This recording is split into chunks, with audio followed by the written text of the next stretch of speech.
Hello students, welcome back. In my previous video on valuation of share, I discussed about the meaning and need for valuation of the share. Whenever a company wants to acquire another company or merger or amalgamation, or when a person want to purchase large block of shares, we need to evaluate the share. Market value of the shares is not enough for the investment purpose. So we need to evaluate the shares. So what is valuation of share? It is the process of knowing the value of company's share. What it is? It is the process. Process of what? Knowing the value. Knowing the value. Value of what? The company's share. Okay so it is a process.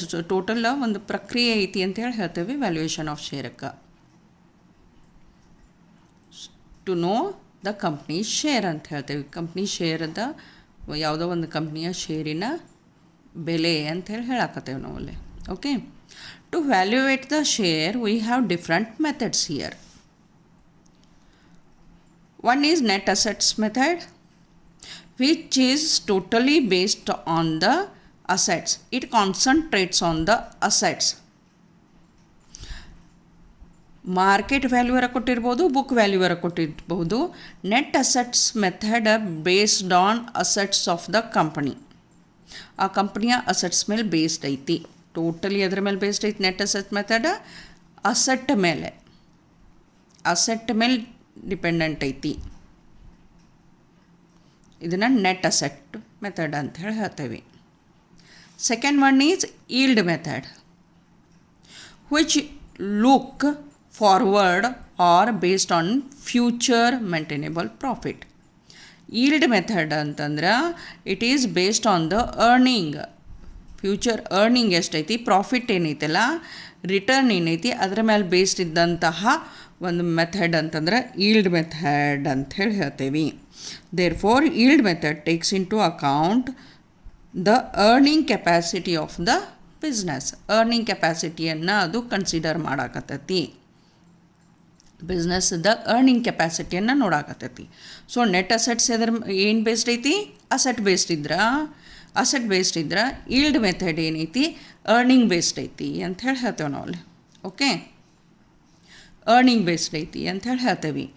So net assets present ಸಿಚುವೇಶನ್ನ ಹೇಳಿತ್ತು ಅಂತಂದ್ರೆ ಇದು ಫ್ಯೂಚರ್ನಾಗ ಏನಾಗ್ಬೋದು ಅನ್ನೋದನ್ನು ಹೇಳಾಗತ್ತೈತಿ yield ಮೆಥಡನ್ನು.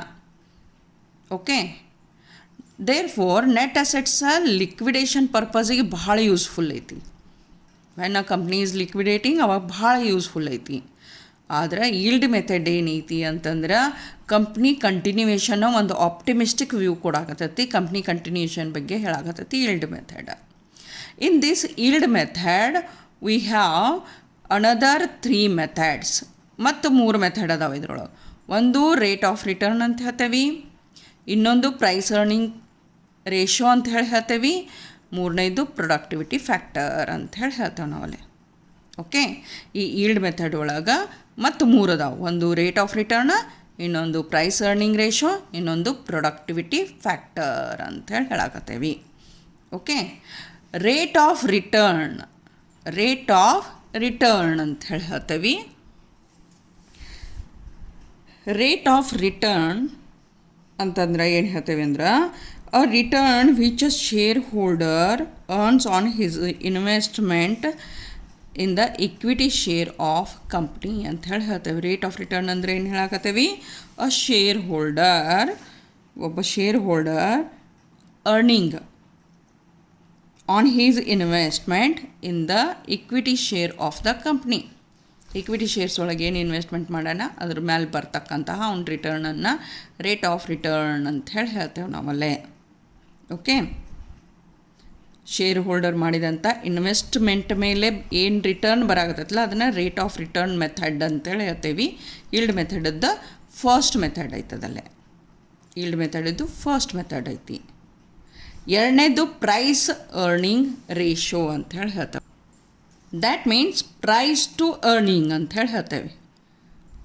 ಏನು ಹೇಳಾಕತ್ತೇವೆ? Price to earning ಅಂತ ಹೇಳಿ ಹೇಳ್ತೇವೆ. This method is suitable for ascertaining the market value of shares which are quoted on the recognized stock exchange. Stock exchange ಒಳಗೆ ಏನು ಕೋಟ್ ಇರ್ತಾವ ಅದರ ಮೇಲೆ ಈ ಮೆಥಡ್ ಐತಿ ಅಂತ ಹೇಳ್ತೇವೆ. ಪ್ರೈಸ್ ಟು ಅರ್ನಿಂಗ್ ಅಂತ ಹೇಳಾಕತ್ತೇವೆ ನಾವಲ್ಲೇ. ಇಲ್ಲಿ ಏನು ಮಾಡ್ತೇವೆ ಅಂತಂದ್ರೆ ಪ್ರೈಸ್ ಅರ್ನಿಂಗ್ ರೇಷಿಯೋದೊಳಗೆ market value of the share to earning per share ಅಂತ ಹೇಳ್ತೇವೆ ನಾವಲ್ಲೇ. Okay, market value of the share to earning per share ಅಂತ ಹೇಳ್ತೇವೆ. ಅರ್ನಿಂಗ್ ಪರ್ ಶೇರ್ ಅಂದರೆ ಏನು? Profit available divided by number of equity share ಮಾಡಿರ್ತೇವಲ್ಲೇ. ಅಂದ್ರೆ ಒಂದು ಇಕ್ವಿಟಿ ಶೇರ್ ಮೇಲೆ ಒಂದು ಪ್ರಾಫಿಟದ್ದು ಏನು ರೇಟ್ ಐತಿ ಅಥವಾ ಪ್ರಾಫಿಟ್ ಬರಾಕತ್ತಲ್ಲ ಅದನ್ನು ಅರ್ನಿಂಗ್ ಪರ್ ಶೇರ್ ಅಂತ ಹೇಳಾಕತ್ತೇವೆ ನಾವಲ್ಲಿ. ಓಕೆ, ಲಾಸ್ಟ್ ಮೆಥಡ ಪ್ರೊಡಕ್ಟಿವಿಟಿ ಫ್ಯಾಕ್ಟರ್ ಅಂತ ಹೇಳ್ತೇವೆ ನಾವಲ್ಲಿ. ಒಂದು ಫ್ಯಾಕ್ಟರ್ ವ್ಯಾಲ್ಯೂವನ್ನು ಕ್ಯಾಲ್ಕುಲೇಟ್ ಮಾಡ್ತೇವೆ. ಫ್ಯಾಕ್ಟರ್ ವ್ಯಾಲ್ಯೂವನ್ನು ಪ್ರಾಫಿಟ್ಟಿಗೆ ಮಲ್ಟಿಪ್ಲೈ ಮಾಡ್ತೇವೆ. At that time we get the productivity capacity of that business that is divided by number of equity shares. ಅದನ್ನು ಪ್ರೊಡಕ್ಟಿವಿಟಿ ಫ್ಯಾಕ್ಟರ್ ಅಂತ ಹೇಳ್ತೇವೆ. ಈಗ ಒಂದು ಇದ್ರೊಳಗೆ ಏನೈತಿ ವಿಡಿಯೋದೊಳಗೆ ನಾನು ಓವರ್ ವ್ಯೂ ಹೇಳಾಕತ್ತೇನೆ ಇಂಡಿವಿಜುವಲ್ಲಾಗಿ, ಆಮೇಲೆ ಎಕ್ಸ್ಪ್ಲನೇಷನ್ ಕೊಡ್ತೇನೆ ಯಾವ ಮೆಥಡ್ ಒಳಗೆ ಹೆಂಗೆ ಕ್ಯಾಲ್ಕುಲೇಷನ್ ಮಾಡೋದಂತ ಹೇಳಿ. ಸೊ ಈಲ್ಡ್ ಮೆಥಡ್ ಒಳಗೆ 3 ಮೆಥಡ್ ಅದು. ಒಂದು ರೇಟ್ ಆಫ್ ರಿಟರ್ನ್ ಆಯ್ತು which is based on the return. ಎರಡನೇದು ಪ್ರೈಸ್ ಅರ್ನಿಂಗ್ ರೇಷಿಯೋ ಅಂತ ಹೇಳ್ತೇವೆ. ಪ್ರೈಸ್ ಟು ಅರ್ನ್ ಅಂತ ಹೇಳ್ತೇವೆ. EPS ಮೇಲೆ ಅರ್ನಿಂಗ್ ಪರ್ ಶೇರ್ ಮೇಲೆ ಡಿಪೆಂಡೆಂಟ್ ಇದ್ದಂಥ market value earning per share ರಿಲೇಷನ್ಶಿಪ್ಪನ್ನು ನೋಡಕತ್ತದ್ದು. ಮೂರನೇದು ಪ್ರೊಡಕ್ಟಿವಿಟಿ ಫ್ಯಾಕ್ಟರ್ ಅಂತ ಹೇಳ್ತೇವೆ. ಅಂದ್ರೆ ಒಂದು ಫ್ಯಾಕ್ಟರ್ ಕ್ಯಾಲ್ಕುಲೇಷನ್ ಮಾಡಿಕೊಂಡು ಅರ್ನಿಂಗ್ ಕೆಪಾಸಿಟಿಯನ್ನು ನೋಡಾಕತ್ತೇವೆ. ಅಲ್ಲೇ ಕ್ಯಾಪಿಟಲೈಸೇಷನ್ ಫ್ಯಾಕ್ಟರ್ ನೋಡ್ಕೊಳಕತ್ತೇವೆ. That is divided by the number of equity share ಅಂತ ಹೇಳ್ತೇವೆ. So in Des rate of ರಿಟರ್ನ್ದೊಳಗೆ ಮತ್ತೆ 2 ಮೆಥಡ್ ಅದಾವೆ. One is based on the dividend.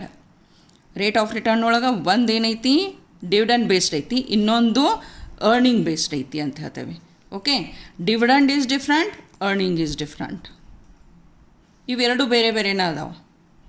ಒಂದು ರೇಟ್ ಆಫ್ ಡಿವಿಡೆಂಡ್ ಮೆಥಡ್ ಅಂತ ಹೇಳ್ತೇವೆ, ಇನ್ನೊಂದು ರೇಟ್ ಆಫ್ ಅರ್ನಿಂಗ್ ಅಂತ ಹೇಳಾಕತ್ತೇವೆ. Dividend is given to on the share. ಒಂದು ಶೇರ್ ಮೇಲೆ ನಾವೇನು ಲಾಭಾಂಶವನ್ನು ಕೊಡಾಕತ್ತೀವಿ ಅದನ್ನು ಡಿವಿಡೆಂಡ್ ಅಂತ ಹೇಳಾಕತ್ತೀವಿ. ಅರ್ನಿಂಗ್ ಅಂತಂದ್ರೆ ಆ ಬಿಸ್ನೆಸ್ನಾಗ ಟೋಟಲ್ ಅರ್ನಿಂಗ್ ಆದದ್ದು ಅಂತ ಹೇಳ್ತೇವೆ. Whatever we have earn is not distributed totally to as a dividend. ನಾವೇನು ಅರ್ನ್ ಮಾಡಾಕತ್ತೀವಿ ಅದನ್ನು ಟೋಟಲ್ ಡಿವಿಡೆಂಡ್ ಅಂತೇಳಿ ಕೊಡಾಕತ್ತಿಲ್ಲ. somewhat amount is kept with the business. So earning ಅಂದರೆ ಏನು ಹೇಳ್ತೀವಿ? ಟೋಟಲ್ ಪ್ರಾಫಿಟ್ ಏನು ಬಂದೈತಿ, ಫ್ಯೂಚರ್ ಮೇಂಟೈನೇಬಲ್ ಪ್ರಾಫಿಟ್ ಐತಿ ಅದೈತಿ. ಡಿವಿಡೆಂಡ್ ಅಂದ್ರೆ ದ ಡಿವಿಸಿಬಲ್ ಪ್ರಾಫಿಟ್ ಅಂತ ಹೇಳ್ತೇವೆ. ಡಿವಿಡೆಂಡ್ ಅಂದರೆ ಏನು ಹೇಳ್ತೇವೆ? Divisible profit of the company ಅಂತ ಹೇಳ್ತೇವೆ. ಸೊ ಇವೆರಡು ಮೆಥಡ್ ಏನದಾವ ಅಂತಂದ್ರೆ ಬೇರೆ ಬೇರೆನೇ ಅದಾವ. These comes under rate of return. ಇವೆರಡೂ ಏನೈತಿ ರೇಟ್ ಆಫ್ ರಿಟರ್ನ್ ಕೆಳಗನ ಬರಾಕತ್ತೈತಿ. ಒಂದು ರೇಟ್ ಆಫ್ ಡಿವಿಡೆಂಡ್ ಐತಿ, ಡಿವಿಡೆಂಡ್ ಬೇಸ್ಡ್ ಐತಲ್ಲೇ. ಇನ್ನೊಂದು ರೇಟ್ ಆಫ್ ಅರ್ನಿಂಗ್ ಐತಿ. ಓಕೆ, ಅದು ರೇಟ್ ಆಫ್ ರಿಟರ್ನ್ದು ಮೆಥಡ್ ಒಳಗೆ. ರೇಟ್ ಆಫ್ ಡಿವಿಡೆಂಡ್ ದೊಳಗೆ ಏನು ಮಾಡ್ತೇವೆ ಅಂತಂದ್ರೆ the paid up value of share is compared with expected rate of dividend and divided by normal rate of dividend. Rate of dividend method ಒಳಗೆ ಏನು ಮಾಡ್ತೇವೆ ಅಂತಂದ್ರೆ expected rate of dividend that is not the actual dividend. Expect ಮಾಡಾಕತ್ತೇವೆ expected rate of dividend paid up values ಜೋಡಿ multiply ಮಾಡಿ divided by normal rate of dividend ಮಾಡಾಕತ್ತೇವಿ. ಇಲ್ಲಿ rate of ಅರ್ನಿಂಗ್ದೊಳಗೆ ಏನು ಮಾಡ್ತೇವೆ ಅಂತಂದ್ರೆ paid up value is multiplied with the rate of expected rate of earning ಮಾಡ್ತೇವೆ divided by normal rate of dividend ಮಾಡ್ತೇವೆ. ಓಕೆ, ಸೊ ಇವೆರಡು ಮೆಥಡ್ ಏನದಾವ ರೇಟ್ ಆಫ್ ರಿಟರ್ನ್ ಒಳಗೆ ಬರಾಕತ್ತವ.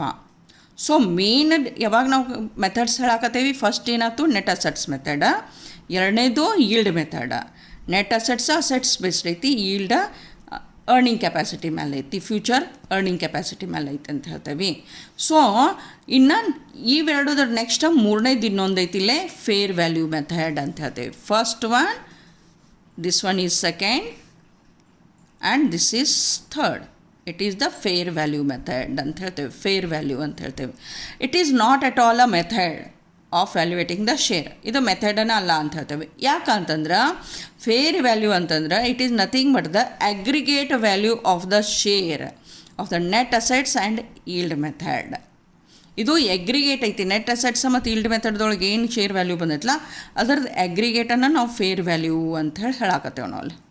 ಅದರ ಫೇರ್ ವ್ಯಾಲ್ಯೂ ಮೆಥಡ್ ಅಂದರೆ ಏನೈತಿ ಇಲ್ಲಿ, ನೆಟ್ ಅಸೆಟ್ಸ್ ಮೆಥಡ್ ಪ್ರಕಾರ ಬಂದಂತಹ ಶೇರ್ ವ್ಯಾಲ್ಯೂ ಪ್ಲಸ್ ಈಲ್ಡ್ ಮೆಥಡ್ಲೆ ಬಂದಂತಹ ಶೇರ್ ವ್ಯಾಲ್ಯೂ ಡಿವೈಡೆಡ್ ಬೈ 2 ಮಾಡ್ತೇವೆ. ಯಾಕಂದರೆ ಅಗ್ರಿಗೇಟ್ ಅಂತ ಹೇಳಾಕತ್ತೇವೆ.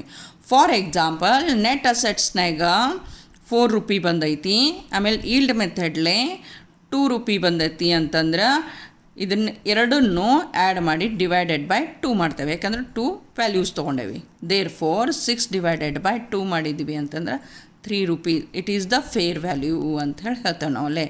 It is nothing but the aggregate of net assets method and yield method ಅಂತ ಹೇಳ್ತೇವೆ. ಯಾವುದು ಫೇರ್ ವ್ಯಾಲ್ಯೂ ಅಂತ ಹೇಳಾಕತ್ತೇವೆ.